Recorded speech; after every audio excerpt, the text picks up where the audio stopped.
listen, someone posed a question to me the other day.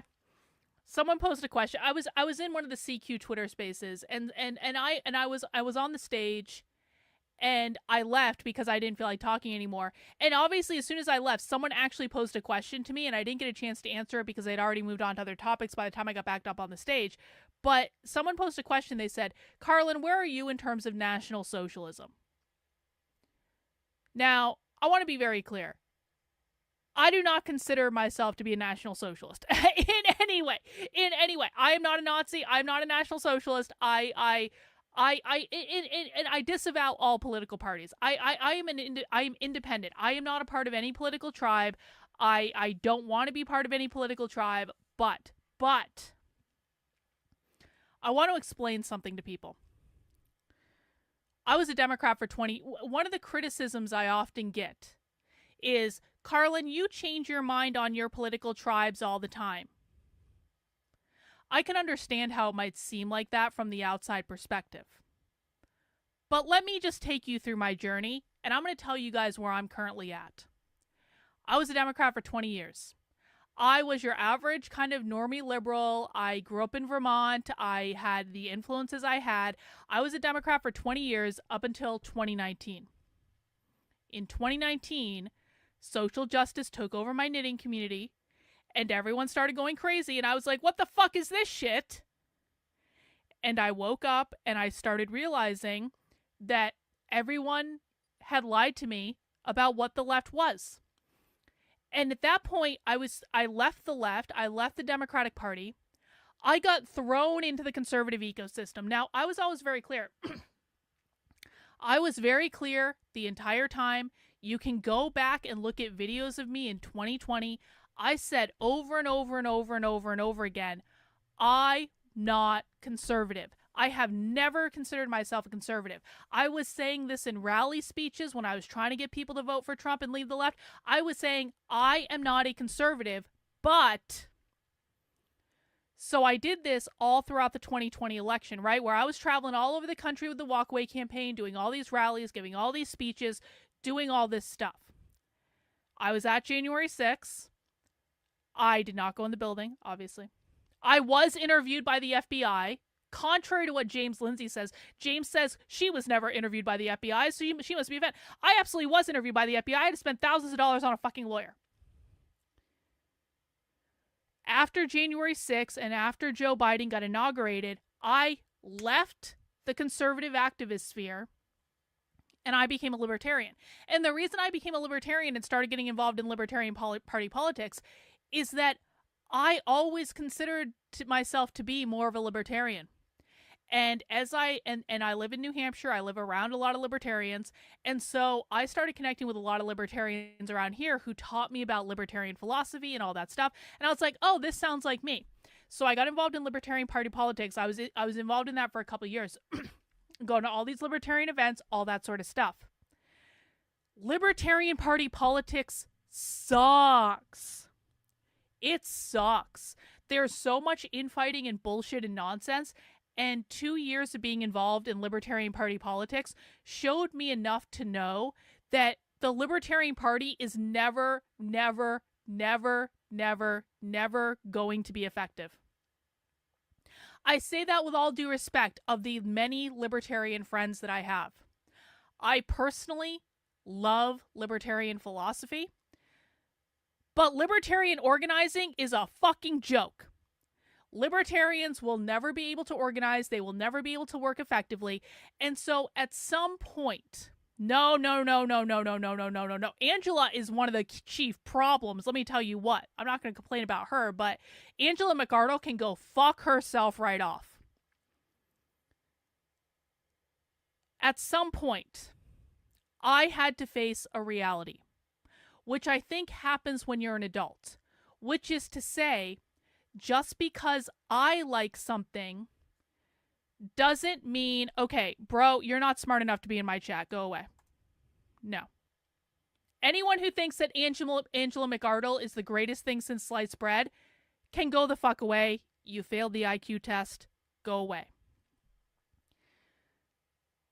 At some point, I had to acknowledge that if the libertarians had no hope of ever getting their act together for anything, and if we continued down this classical liberal road, then at some point the far left was going to win and kick all of our asses, and it was going to be all our own fault because we were unwilling to do what was required to stop the problem.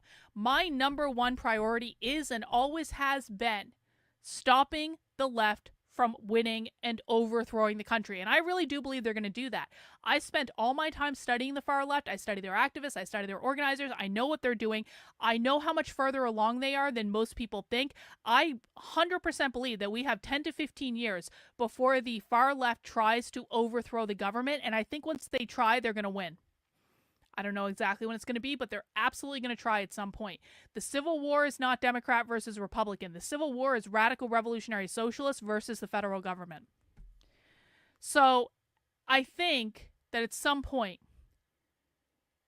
I had to look at the situation and say, even though I myself, the left will win, and I would bet all the money in my bank account, you don't even know how the left defines capitalism. So if you don't know basic 101 level stuff about the left, your opinion does not matter.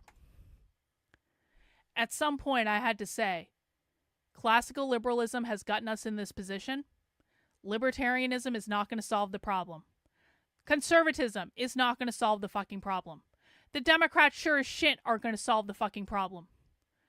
There is one thing, and there is one thing only, that has the hope of beginning to solve the problem.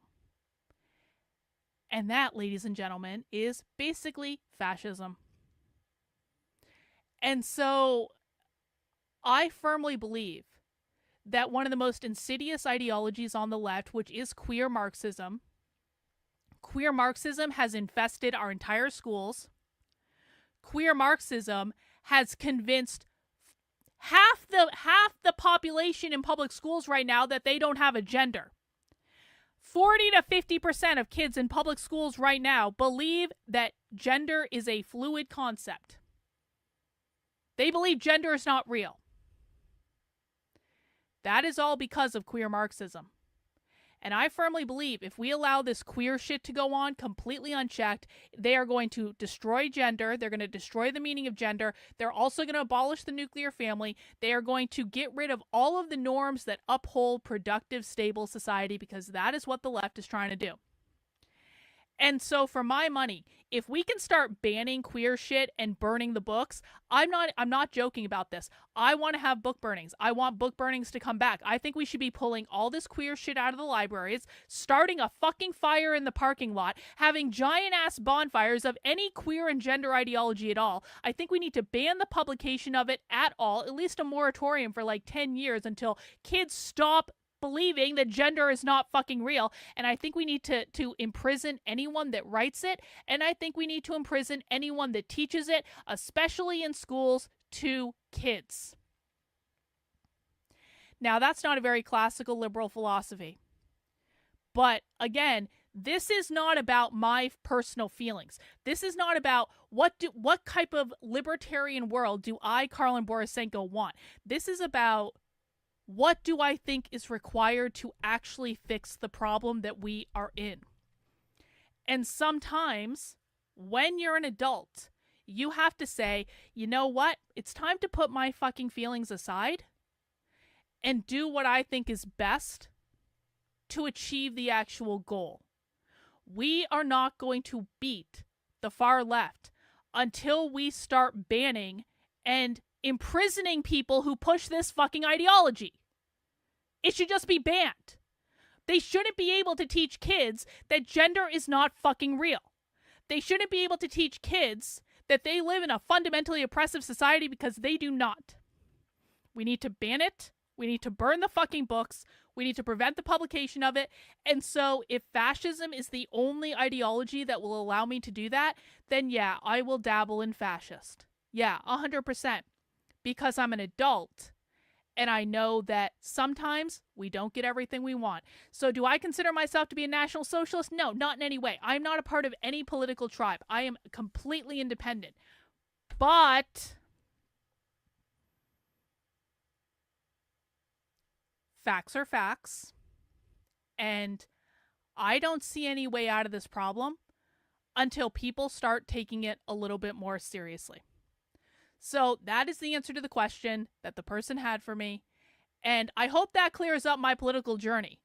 Because it's not as though my opinions have actually changed. My understanding of the severity of the problem and what is required to fix it is what has actually changed.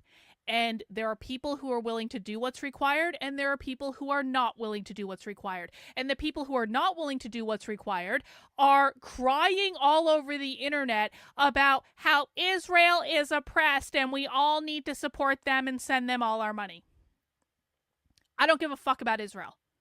I don't give a flying fuck. I want them to go away. I want them to stop taking our fucking money. I want them to stop demanding stuff from us. That has nothing to do with us. So, that makes me fascist. If that makes whatever, so be it. I don't really care anymore. Labels mean nothing. That's what I think. Anyway.